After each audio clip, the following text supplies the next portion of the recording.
Hello, hello, hello. Welcome back. Thank you for joining me today. My name is Melinda, and this is gonna be what I wish I knew before sailing on a Disney cruise.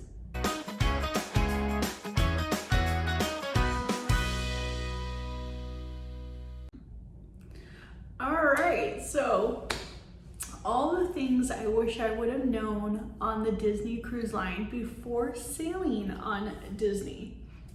Now, with that being said, before going on my very first my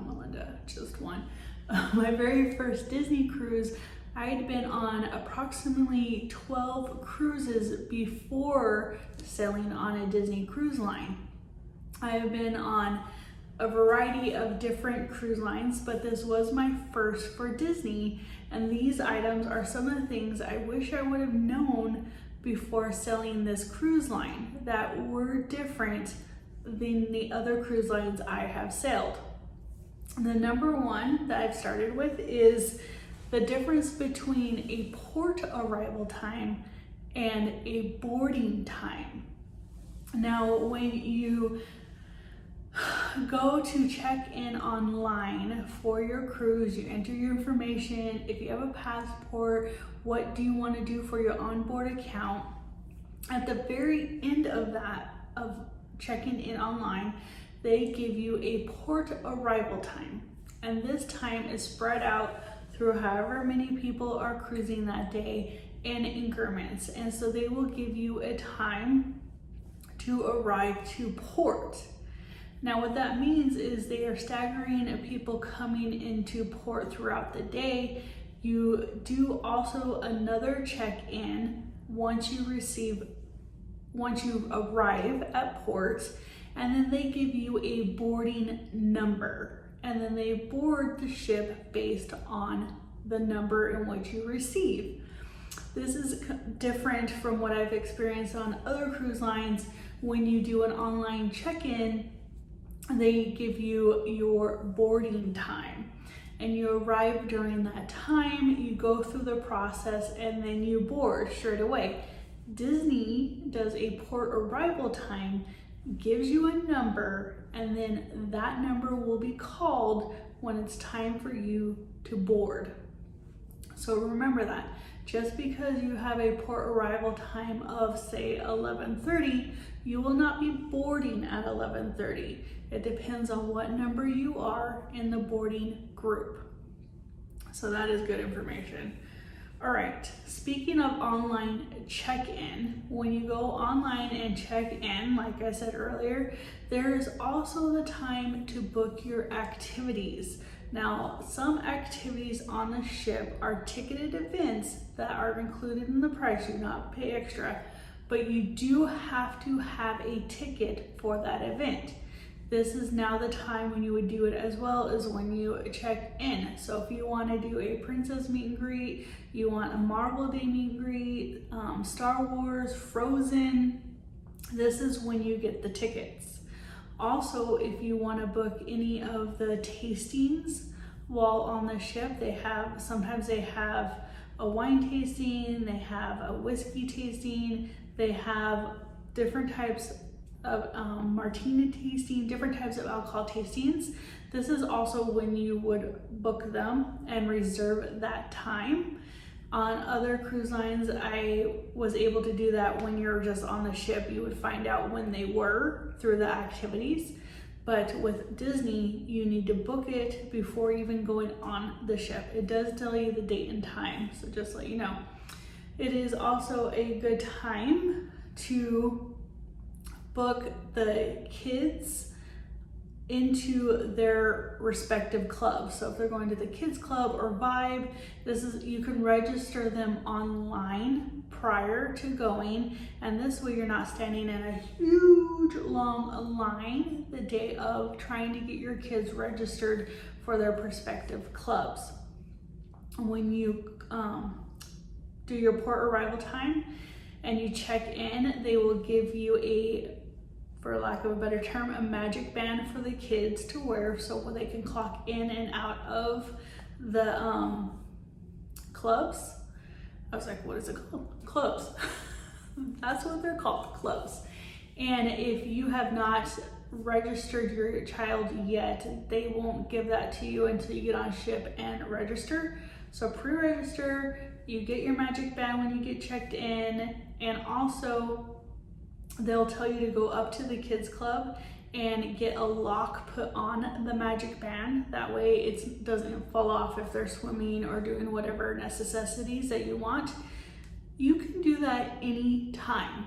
You do not need to do it the first day when there's a huge line, but it does need to be locked when they go into the club, which they will lock it when you go into the club and check them in. So just to let you know. What else? The rotational dining. That is something I wish I would have known before going on to the cruise. Just information only, because it's not like you have a choice. They do a rotational dining. On other cruise lines, there's one main dining room, and that's where you go every night.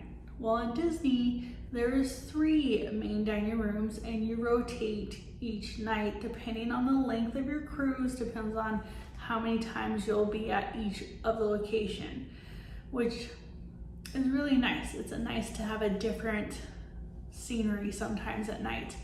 Your servers do travel with you from restaurant to restaurant, so don't worry, they will still get to know your orders and what you like to drink and all your preferences, which is very nice. And excuse me, also what I would have liked to have known is on other cruise lines, they have a certain attire that they expect you to wear to the main dining rooms. So every night you would go back and you would change into either smart casual, formal, cocktail, whatever the requirement was for that night. And on a Disney cruise, you can wear whatever you want, pretty much whenever you want. The only exception is you cannot wear swimsuits. No swimsuits in the main dining room, people. But if you're wearing shorts and a t-shirt that day and you want to go to dinner in your shorts and a t-shirt, go to dinner in it.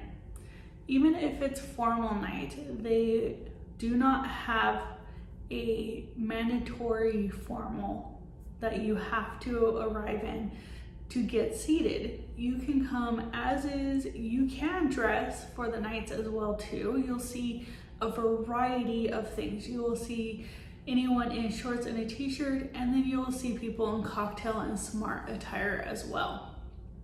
That was good to know too, because I thought I was forcing my kids into wearing smart casual every night, because that's what it is on other lines. Come to find out, just go as you are, kids. As long as you're not in your swimsuits, let's go. All right, another nice thing to know beforehand. Oh, back to dining real quick.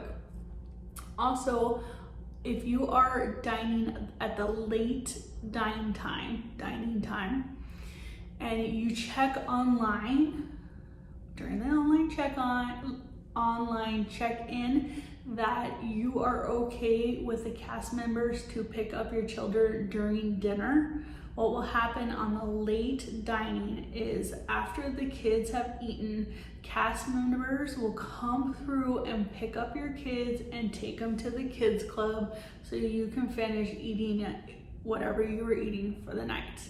You do need to check out that is okay on the online check-in, and they will more than welcome do that. It is the late dining only. They do not do it during the first eating. All right, the Disney Cruise app. Oh my goodness. Life-changing. I didn't even know about it until the second cruise, and I wish I would have known about it the first cruise. I was carrying around the wave phone that they have in each one of their cabins, because if the kids club calls, I needed to know. I need to know, did my kid want me to come pick them up? Did something happen?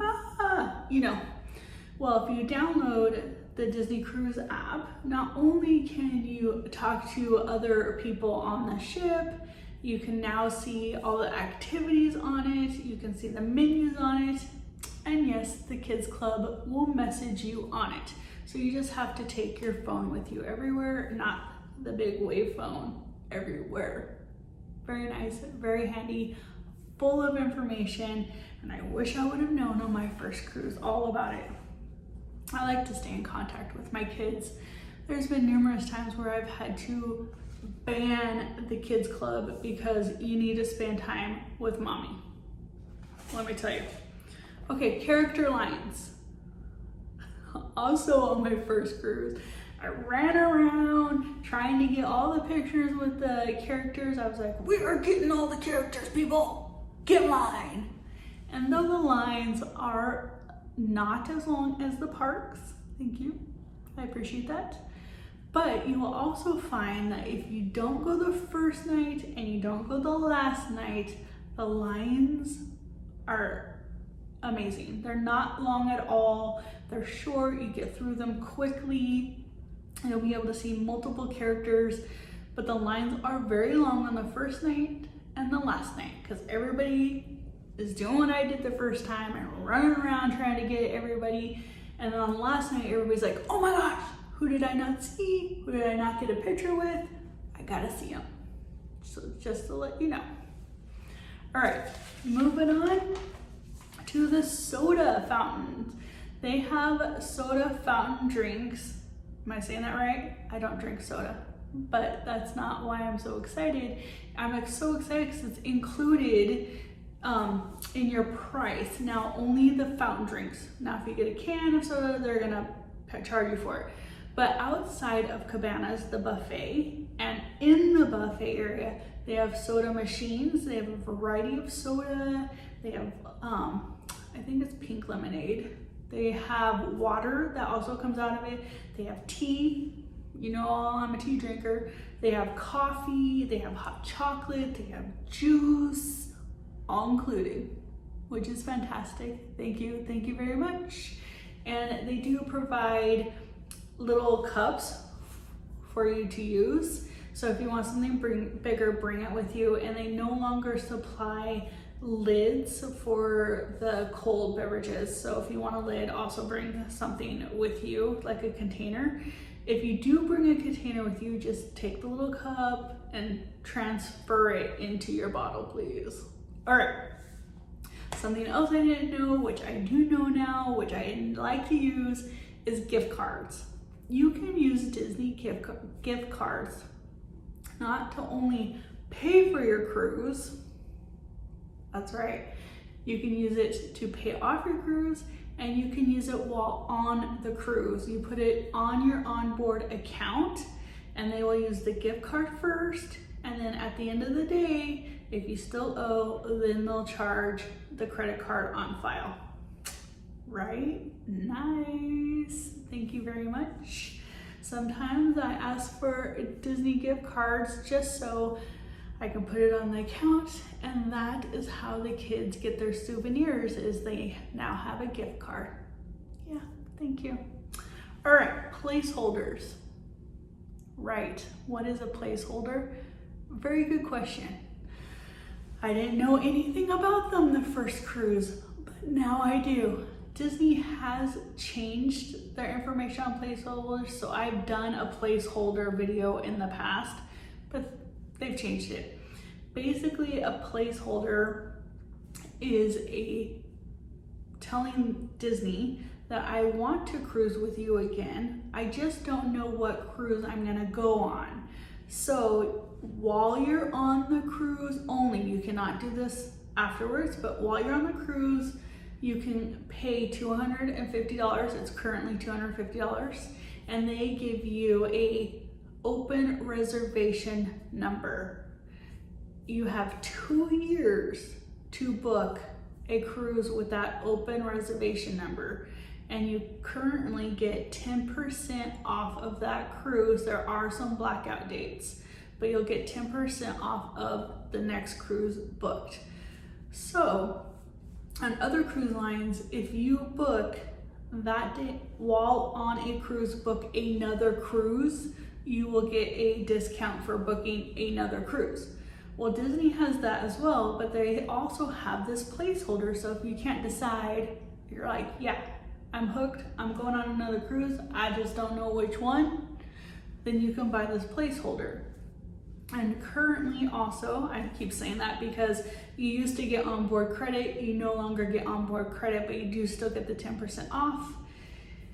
is that you have 2 years from the date of getting the placeholder to use it. If you don't use it, they reimburse you your money back. Win-win, right? Oh my gosh. Wish I would have known. But now I know, so now I can get one. And that, my friends, are all the things that I currently wish I knew before going on my first Disney cruise. And I'm sure I will learn more as I up and come on my 6th Disney cruise now. That's right, we have been on 5 and we're going on our 6th this year. So exciting, I'm addicted. It is a great way for the family to have a fun-filled vacation. We all enjoy it. There's things for us all to do. And that is why we keep going. If you have anything to add that you wish you would have known, leave it in the comments below. I love to hear it. And until next time, if you are new here, think about hitting the subscribe button, and we will see you again. Bye, everyone.